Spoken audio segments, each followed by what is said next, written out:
আর কতদিন মানুষ আতঙ্কে দিন কাটাবে? সবার মনে এখন একটাই প্রশ্ন, কবে বন্ধ হবে অবৈধভাবে ভারত বাংলাদেশি প্রবেশ? বাংলাদেশে হাসিনা সরকারের পতনের পর থেকেই উত্তপ্ত হয়ে উঠেছে ভারত বাংলাদেশ সীমান্ত। আর তারপর থেকেই পশ্চিমবাংলার বিভিন্ন প্রান্তে একের পর এক কাঁটাতার পেরিয়ে অবৈধভাবে ভারতে প্রবেশ করা বাংলাদেশিরা গ্রেপ্তার হচ্ছে পুলিশের হাতে। আর ঠিক তেমনইভাবে ফের 5 বাংলাদেশি অনুপ্রবেশকারীকে গ্রেপ্তার করল নদিয়ার ধানতলা থানার পুলিশ। পুলিশ সূত্রে খবর, ধৃত 5 বাংলাদেশি কয়েক মাস আগেই অবৈধভাবে ভারতে প্রবেশ করার পরে তারা আবারও অবৈধভাবে কাঁটাতার পেরিয়ে বাংলাদেশে পালিয়ে যাওয়ার চেষ্টা করছিল। তারপরে বিশেষ সূত্রে খবর পেয়ে অবৈধভাবে ভারতে প্রবেশ করার অপরাধে 5 বাংলাদেশিকে গ্রেপ্তার করে ধানতলা থানার পুলিশ। ধৃত 5 বাংলাদেশির পরিচয় ইতিমধ্যেই পুলিশের হাতে এসে পৌঁছেছে।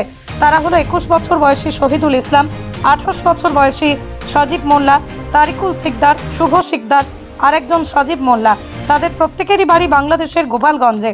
আজ ধৃত 5 বাংলাদেশিকে রানাঘাট আদালতে তোলা হবে বলে পুলিশ সূত্রে খবর। ব্যুরো রিপোর্ট, আরং নিউজ, নদিয়া।